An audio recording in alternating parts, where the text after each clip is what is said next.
முன்னிலையாகுமாறு ரணிலுக்கு அழைப்பு. பணியிடை நீக்கம் செய்யப்பட்ட சிறைச்சாலை ஆணையாளர் சிஐடியினரால் கைது.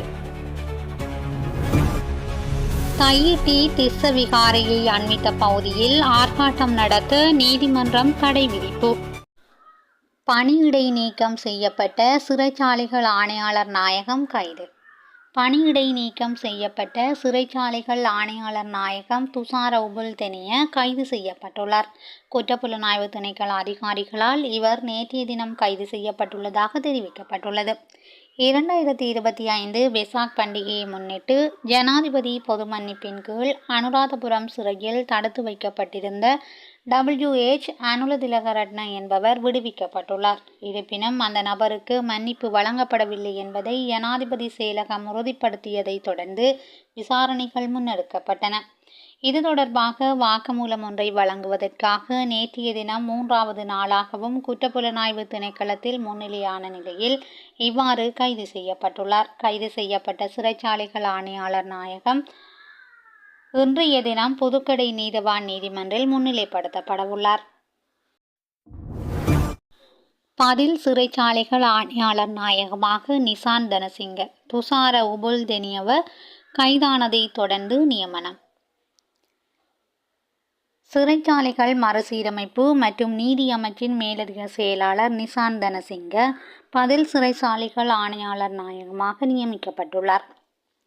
2025 வெசாக் பண்டிகையை முன்னிட்டு ஜனாதிபதியின் பொது மன்னிப்பின் கீழ் அனுராதபுரம் சிறையில் தடுத்து வைக்கப்பட்டிருந்த WH அனுலதிலகரட்ன என்பவர் விடுவிக்கப்பட்டமை தொடர்பில் பணியிடை நீக்கம் செய்யப்பட்ட சிறைச்சாலைகள் ஆணையாளர் நாயகம் துஷார உபுல்தெனிய நேற்றைய தினம் கைது செய்யப்பட்டார். இதனையடுத்து பதில் சிறைச்சாலைகள் ஆணையாளர் நாயகம் நியமிக்கப்பட்டுள்ளார்.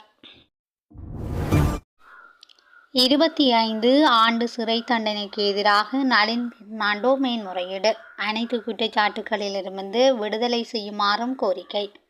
2015 ஆண்டு ஜனாதிபதி தேர்தல் காலத்தில் 14,000 கரம்பலகைகளையும் 11,000 டாம்பலகைகளையும் சட்டவிரோதமாக வாங்கி விளையாட்டு சங்கங்களுக்கு விநியோகித்ததன் மூலம் அரசாங்கத்துக்கு 53 மில்லியனுக்கு மேல் நட்டத்தை ஏற்படுத்தியதாக குற்றம் சாட்டப்பட்டு 25 ஆண்டு சிறை தண்டனை விதிக்கப்பட்டுள்ள முன்னாள் அமைச்சர் நளின் பெர்னாண்டோ இந்த தீர்ப்புக்கு எதிராக உயர்நீதிமன்றத்தில் மேன்முறையீடு செய்துள்ளார்.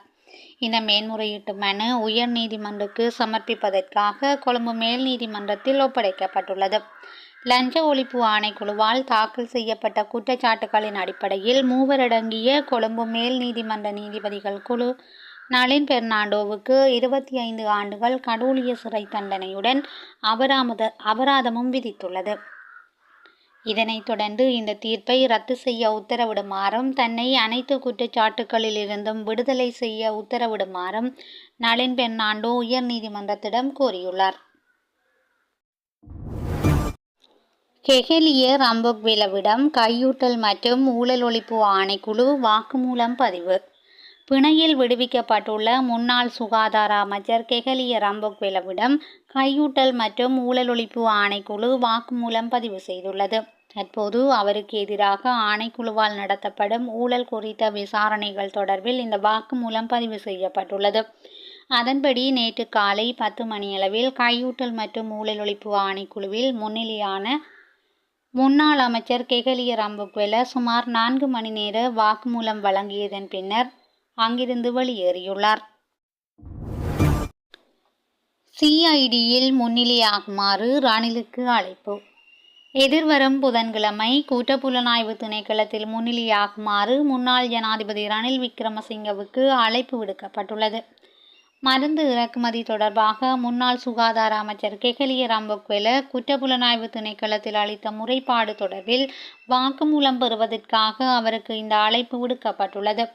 முந்தைய அரசாங்கத்தின் பல அமைச்சர்கள் ஏற்கனவே இந்த முறைப்பாடு தொடர்பாக குற்றப்புலனாய்வு திணைக்களத்தில் தங்களது வாக்குமூலங்களை வழங்கியுள்ளனர். இந்த நிலையில் அமைச்சரவையில் கூட்டு பொறுப்பு குறித்து முன்னாள் ஜனாதிபதி ரணில் விக்ரமசிங்கவிடம் வாக்குமூலம் பெறப்படவுள்ளதாக குற்றப்புலனாய்வு திணைக்களம் தெரிவிக்கின்றது. தையிட்டி திஸ்ஸ விகாரையை அண்மித்த பகுதியில் ஆர்ப்பாட்டம் நடத்த நீதிமன்றம் தடை. பலாலி தையிட்டி திஸ்ஸவிகாரையை அண்மித்த பகுதிகளில் நாளை வரை சட்டவிரோத ஆர்ப்பாட்டத்தை நடத்துவதற்கு சில தரப்பினருக்கு மல்லாகம் நீதவான் நீதிமன்றினால் தடை உத்தரவு பிறப்பிக்கப்பட்டுள்ளது. தமிழ் தேசிய மக்கள் முன்னணியின் தலைவரும் நாடாளுமன்ற உறுப்பினருமான கஜேந்திரகுமார் பொன்னம்பலம் மற்றும் முன்னாள் நாடாளுமன்ற உறுப்பினர் செல்வராஜா கஜேந்திரன் உட்பட 27 தரப்பினருக்கு எதிராக இந்த தடை உத்தரவு பிறப்பிக்கப்பட்டுள்ளது. அதன்படி தையிட்டி விகாரைக்கு அருகிலோ அதன் நுழைவாயில் வீதியிலோ ஆர்ப்பாட்டத்தில் ஈடுபடக்கூடாது எனவும் வழிபாட்டுக்கு வரும் பக்தர்களுக்கு இடையூறு விளைவிக்கக்கூடாது எனவும் சட்டவிரோத ஆர்ப்பாட்டமோ ஊர்வலமோ பெயர் குறிப்பிட்ட நபர்களால் நடத்தப்படக்கூடாது எனவும் நீதிமன்றின் உத்தரவில் குறிப்பிடப்பட்டுள்ளது. பலாலி காவல் நிலைய பொறுப்பதிகாரியினால் விடுக்கப்பட்ட வேண்டுகோளுக்கு இணங்க நீதிமன்றினால் இந்த உத்தரவு பிறப்பிக்கப்பட்டுள்ளது.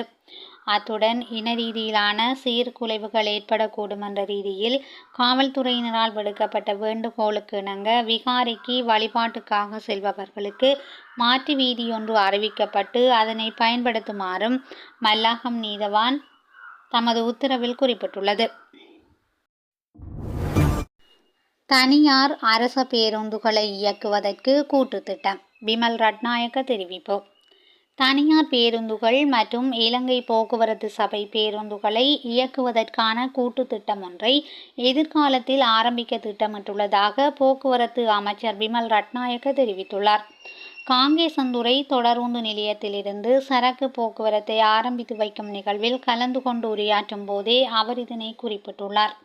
தனியார் மற்றும் இலங்கை போக்குவரத்து சபை பேருந்துகள் ஒரே பேருந்து நிலையத்திலிருந்து ஒரே நேர அட்டவணையை பின்பற்றி சேவையில் ஈடுபட வேண்டும் என அரசாங்கம் விரும்புகின்றது.